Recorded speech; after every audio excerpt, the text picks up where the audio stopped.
হুঁশিয়ারিতেও হচ্ছে না কাজ। মুর্শিদাবাদ জেলার রঘুনাথগঞ্জ ২ নম্বর ব্লকের তেঘড়ি ও শেখালিপুর গ্রাম পঞ্চায়েতের বহু প্রাচীন কূপের ওপরেই রাতারাতি গড়ে উঠছিল অবৈধ বিল্ডিং।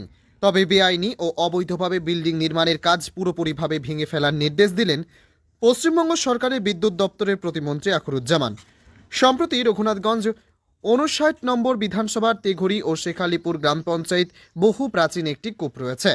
আর সেই কূপে বিভিন্ন সময় স্থানীয় সহ দূরদূরান্ত থেকে আগত ফুটবল ও ক্রিকেট প্রেমীরা সেই কূপে বা মাঠের মধ্যে ক্রিকেট ও ফুটবল প্র্যাকটিস করে থাকেন।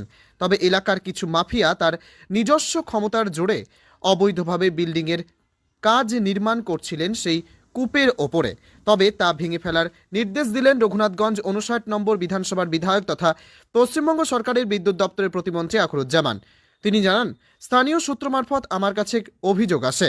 সেই অভিযোগ শোনার পরেই তৎক্ষণাৎ রঘুনাথগঞ্জ থানার আইসি ও জঙ্গিপুর পুলিশ ফাঁড়ির ওসিকে বলি যে বা যারা এই অবৈধ নির্মাণের সাথে জড়িত তাদের বিরুদ্ধে কঠোর ব্যবস্থা নেওয়ার জন্য জানানো হয় ও বেআইনিভাবে নির্মিত বিল্ডিং ভেঙে দেওয়ার নির্দেশ দেওয়া হয়। সোমবার সকালে বিদ্যুৎ প্রতিমন্ত্রী আখরুজ্জামান সশরীরে উপস্থিত থেকে অবৈধ নির্মিত বিল্ডিং ৩ দিনের মধ্যে ভেঙে ফেলার নির্দেশ দেন। তিনি আরও বলেন, শাসক বা বিরোধী যে দলেরই হোক না কেন অবৈধ ও বেআইনিভাবে বিল্ডিং নির্মাণ মেনে নেওয়া যাবে না।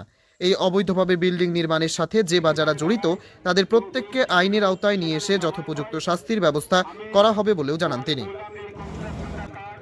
আপনারা সকলেই অবগত আছেন ২০২৫ সালে শুভারম্ভে রাজ্যের মানবিক মুখ্যমন্ত্রী মমতা ব্যানার্জি নবান্নের সভাঘরে এক প্রশাসনিক মিটিং ডেকেছিলেন রাজ্য স্তরে।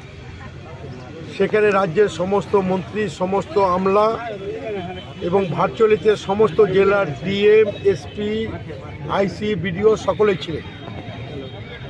রাজ্যের মুখ্যমন্ত্রী সেখান থেকে নির্দেশ দিয়েছেন যে রাজ্যের নতুনভাবে সরকারি জায়গার উপর অবৈধ নির্মাণ কোনো মতে মেনে নেওয়া যাবে না। প্রশাসনকে কঠোরভাবে এটা দমন করতে হবে এবং যারা অবৈধভাবে সরকারি জায়গা দখল করে নির্মাণ করবে তাদের বিরুদ্ধে আইনি ব্যবস্থা নেওয়া হবে। এটা রাজ্যের মুখ্যমন্ত্রী ২রা জানুয়ারি ২০২৫ সালে সভাঘর থেকে রাজ্যের সমস্ত প্রশাসনিক কর্তাদের বার্তা দিয়েছেন এবং আপনাদের প্রেস মিডিয়ার মাধ্যমে, ইলেকট্রনিক্স মিডিয়ার মাধ্যমে বাংলার জনগণকে এই বার্তা দিয়েছেন, সরকারি জমি আপনারা কেউ দখল করবেন না। এই জায়গায় দাঁড়িয়ে গত পরশুদিন আমি যখন কলকাতা থেকে ফিরছিলাম, আমার কাছ থেকে একটা ছোট্ট খবর এলো যে এই জায়গাটা যে দাঁড়িয়ে আছি এটা একটা খুব আমাদের ভয়